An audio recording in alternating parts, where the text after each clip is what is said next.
não usem os pobres. Os pobres são presos antes da decisão de primeiro grau. Os pobres são presos em flagrante e lá permanecem até a condenação final. Não é de pobres que nós estamos falando aqui.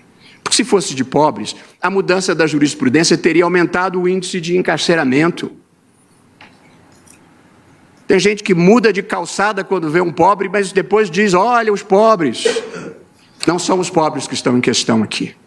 Não é disso que se trata. Os pobres são presos em flagrante, com 100 gramas de maconha, algumas pedras de crack, e ficam lá mofando, sem ninguém para se preocupar muito com eles. Portanto, com todas as vênias de quem pensa diferente, eu considero uma leitura equivocada da Constituição interpretar essas normas como significando que somente se pode prender alguém depois do trânsito em julgado. Nenhuma interpretação jurídica que leve ao absurdo pode ser uma interpretação jurídica legítima e sustentável. Prefiro outra, interpretar de uma forma que conduza ao que é justo, correto e legítimo. E nenhuma declaração de direitos humanos no mundo, nenhuma, exige o trânsito em julgado para a prisão. E eu fiz o levantamento, não vou ler, está no meu voto, a Declaração Universal dos Direitos Humanos não fala em trânsito em julgado. A Convenção para a Proteção dos Direitos do Homem e das Liberdades Fundamentais não fala em trânsito em julgado. A Carta de Direitos Fundamentais da União Europeia não fala em trânsito em julgado. A Carta Africana de Direitos do Homem, idem. A Declaração Islâmica dos Direitos Humanos não exige. O Pacto Internacional dos Direitos Civis e Políticos não exige. A Convenção Americana sobre Direitos Humanos, que é o Pacto de San José da Costa Rica, não exige. Como disse o ministro Alexandre, e eu estou de pleno acordo, a jabuticaba é o contrário. A jabuticaba é o contrário, evidentemente. Interessante é que esta posição foi sustentada pela ministra Ellen Grace quando, do julgamento em 2009, em que ela disse: nenhum país civilizado do mundo exige o trânsito em julgado. O ministro Teori Zavascki repetiu isso no julgamento de 2016, eu repeti, o ministro Gilmar Mendes repetiu. Todo mundo. Nenhum país, nenhum exagero, praticamente nenhum país civilizado do mundo adota esse critério. E os poucos que adotam não deixam o processo levar 5, 10, 15 anos. Processo tem que levar 6 meses, 1 ano, 1 ano e meio se for muito complexo. Nós nos acostumamos com um patamar absurdo de normalidade, com esta sucessão de recursos procrastinatórios que fazem com que o sistema oscile entre o absurdo e o ridículo. O sistema processual penal brasileiro produz cenas de terceiro-mundismo explícito. São indecorosas. E nós precisamos enfrentar isso com coragem e com a capacidade de interpretar o que faz um país melhor.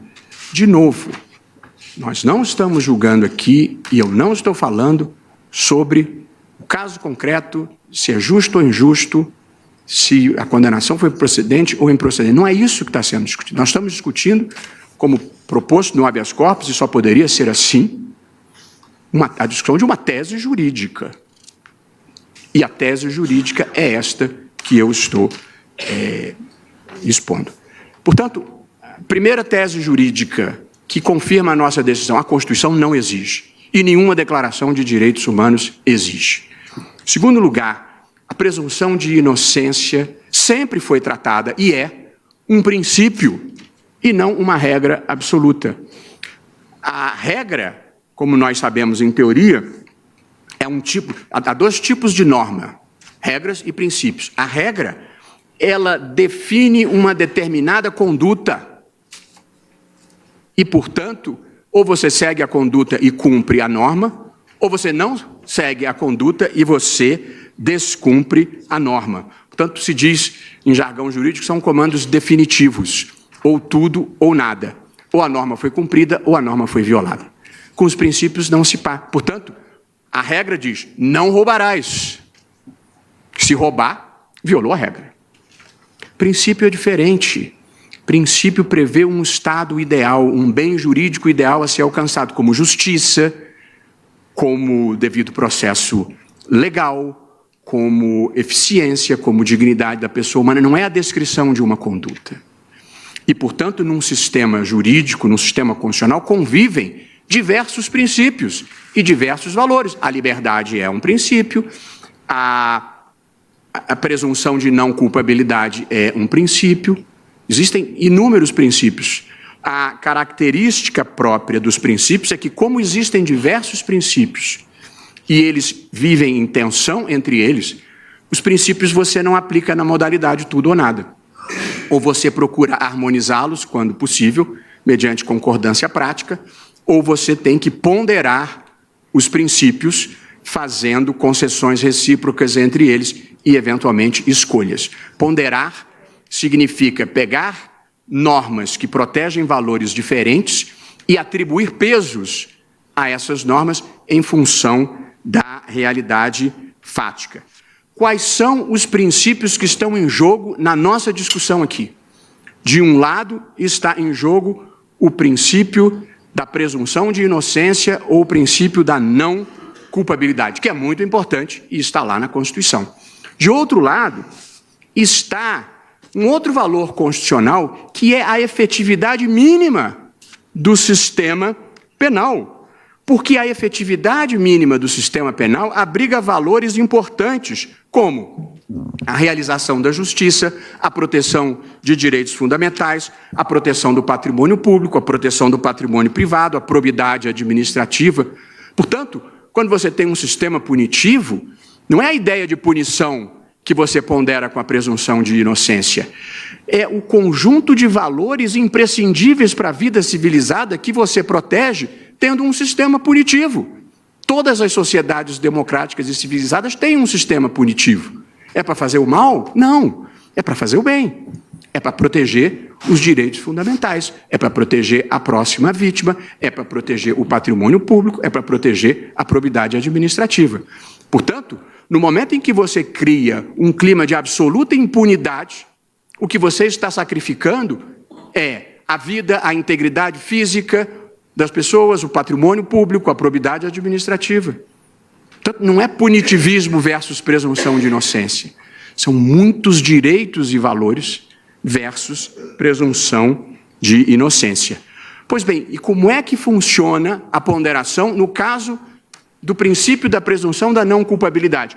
Quando começa a investigação, eu acho que o princípio da presunção de não culpabilidade tem um peso elevadíssimo, porque é o Estado que tem que provar que houve alguma coisa errada e que houve um crime. Depois, quando vem a denúncia, aí já reduz em alguma medida o peso da presunção de inocência. Quando vem a condenação em primeiro grau, diminui um pouco mais. Aliás, já diminui bastante. Quando vem a condenação em segundo grau, o princípio da presunção de inocência perde peso e prevalece os outros valores que devem prevalecer. Porque depois da condenação em segundo grau, já não é mais possível discutir nem a autoria, nem a materialidade. Portanto, se alguém foi condenado em segundo grau, é porque o Estado estabeleceu uma certeza jurídica de que o fato ocorreu e de que aquela pessoa é a autora do fato. O que se vai discutir no Superior Tribunal de Justiça são questões de legalidade e o que se vai discutir no Supremo são questões de constitucionalidade. Mas os fatos e as provas já não estão mais em questão. Portanto, a partir desse momento, a presunção de não culpabilidade perde para o interesse do sistema de justiça, para a proteção de todos esses valores. A ponderação é feita com o auxílio do princípio da proporcionalidade, o que alguns preferem chamar a máxima da proporcionalidade, para tornar uma longa história curta. Em matéria penal, proporcionalidade significa proibição do excesso e vedação da proteção deficiente. Pois aqui, depois do segundo grau, o princípio da presunção de inocência cede o passo para o interesse do sistema de justiça, porque um sistema em que os processos se eternizam, gerando longa demora até a punição adequada, prescrição e impunidade, constitui evidente proteção deficiente daqueles valores de direitos fundamentais, de probidade administrativa e patrimônio público. Eu repito, um sistema penal desmoralizado não serve a ninguém, não serve à sociedade, não serve ao Poder Judiciário e não serve para a advocacia. Por fim, o terceiro argumento jurídico, que esse então me parece insuperável, mesmo para quem ache que o princípio da presunção de inocência impede, do ponto de vista constitucional, a execução depois do segundo grau, mesmo para quem entenda isso, eu acho que a prisão se impõe, porque, e esse é o terceiro fundamento, depois da condenação em segundo grau, já não há mais dúvida acerca da autoria e da materialidade, e a execução da pena se torna uma exigência de ordem pública para a preservação da credibilidade do Poder Judiciário. Alguém condenado em segundo grau por roubo ou por estelionato, ou, como se considera que no Brasil não são crimes violentos, corrupção ativa, corrupção passiva, peculato, lavagem, fraude em licitação, nada disso é crime violento. É esse o povo que se quer colocar na rua, para deixar o lugar ocupado pelos meninos da maconha. Então, esses crimes são considerados não violentos que não justificam a prisão preventiva. E aí, o sujeito que roubou 100 milhões frequenta os mesmos restaurantes de gente que passou o dia trabalhando. Se alguém acha que não viola um sentimento mínimo de justiça, uma situação como essa, as pessoas podem ter, evidentemente, noções diferentes do que seja justiça. Portanto, um dos fundamentos para a prisão preventiva previsto no artigo 312 é a garantia da ordem pública. E eu considero que a credibilidade da justiça integra o conceito de ordem pública que deve ser adotado. A demora na aplicação indefinida de sanções proporcionais abala o sentimento de justiça da sociedade e compromete a respeitabilidade das instituições judiciais. Punir alguém 5, 10, 15, 20 anos depois do fato, talvez seja até injusto. 20 anos depois a pessoa já é outra, já mudou os seus valores. O sistema é totalmente absurdo e frustra. O sistema penal brasileiro frustra o principal papel do direito penal, que é o de papel de prevenção geral. É as pessoas não delinquirem pelo temor de que lhes aconteça alguma coisa negativa. Este papel o direito penal não desempenha no Brasil. Essas pessoas não têm medo de nada, tanto que 3 anos depois da Operação Lava Jato, continuam atuando da mesma forma. Da mesma forma. Nesta reação imensa, nessa operação abafa que existe no Brasil, em que há 2 lotes, os que não querem ser punidos, mas há um lote pior, dos que não querem ficar honestos nem daqui para frente. E, portanto, apesar das mudanças, apesar da sociedade brasileira mobilizada, essas pessoas ainda não se deram conta de que a gente precisa de um outro país e que a gente está vivendo um momento de refundação e que nós vamos frustrar a sociedade brasileira se nós dissermos que o modelo antigo é que era bom. Ninguém interpreta a Constituição, e muito menos o direito penal, para atender clamor público. E nisso estamos todos de acordo. Mas uma interpretação que produz consequências absurdas e frustra os sentimentos mínimos de justiça da sociedade não pode ser a interpretação adequada do texto constitucional. E aqui chego, presidente, ao último tópico do meu voto e peço desculpas por ter me alongado. mas eu considero que este é um momento dramático do Supremo Tribunal Federal e do país. Eu acredito que a história é uma marcha contínua na direção do bem, e ela nem sempre é linear. Mas esse é um passo atrás muito largo que nós vamos dar. Muito frustrante, duro mesmo, para mim e para a sociedade de uma maneira geral. Meu último capítulo chama-se O Direito e a Justiça baseados em evidências. Há dois movimentos importantes que ocorreram no mundo nas últimas décadas. O primeiro foi o que se chama o giro democrático constitucional, ao qual nós aderimos com a Constituição de 1988, que é limitação do poder, centralidade dos direitos fundamentais e uma certa ascensão institucional das cortes constitucionais. O fenômeno foi em todo o mundo e acho que, com algum sobressalto até aqui, ajudou-nos o senhor, e nós temos 30 anos de estabilidade institucional e acho que não há riscos para isso. Mas há um giro que nós ainda não conseguimos efetuar inteiramente por ideias antigas e arraigadas, que é um giro empírico-pragmático, em que é preciso, que é uma característica brasileira e latina, os portugueses já se livraram dela, que é um mundo de retórica vazia, alheio aos fatos, alheio ao que acontece no mundo real. Portanto, o empirismo significa a valorização da experiência, dos fatos, a verificação do que acontece no mundo real.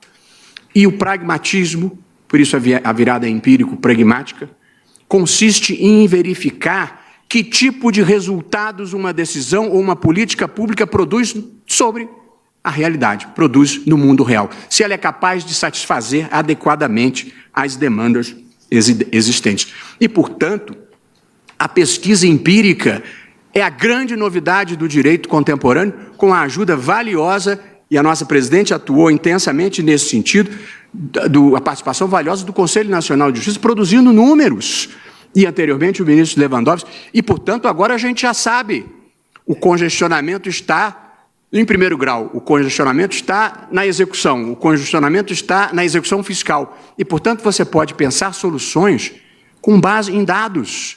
Sem dados, você decide no escuro, o país não tem controle de políticas públicas, não tem controle de desempenho, não tem controle de resultado. Quando eu assumi a relatoria da questão do indulto, eu perguntei quantas pessoas são beneficiadas. Ninguém sabia me responder. Portanto, o país... Não, mas o indulto é para descomprimir o sistema penitenciário. Tá bem. Quantas pessoas? Não tem estatística, não tem pesquisa empírica, não tem informação. Portanto, para homenagear meu querido e saudoso mestre Zé Carlos Barbosa Moreira, recentemente falecido, quer dizer, no Brasil as pessoas acham sem ter procurado. E, portanto, a gente opera sem informação, sem estatística e sem números. Eu, portanto, tomei o cuidado de trazer alguns números. Segundo os dados da Assessoria de Gestão Estratégica do Supremo, entre 1º de janeiro de 2009 até meados de 2016, haviam sido apresentados 25.707 recursos extraordinários ou agravos em recursos extraordinários em matéria criminal. Desse total, foram acolhidos 2,93%. Já é um número bem baixo, mas há uma informação mais interessante. A maior parte dos 2,93% acolhidos foram recursos da acusação, para agravar a situação do réu, e não para melhorá-la. A estatística favorável aos réus é de 1,12%. Portanto, no Supremo Tribunal Federal, os recursos extraordinários decididos em favor do réu são no percentual de 1,12%.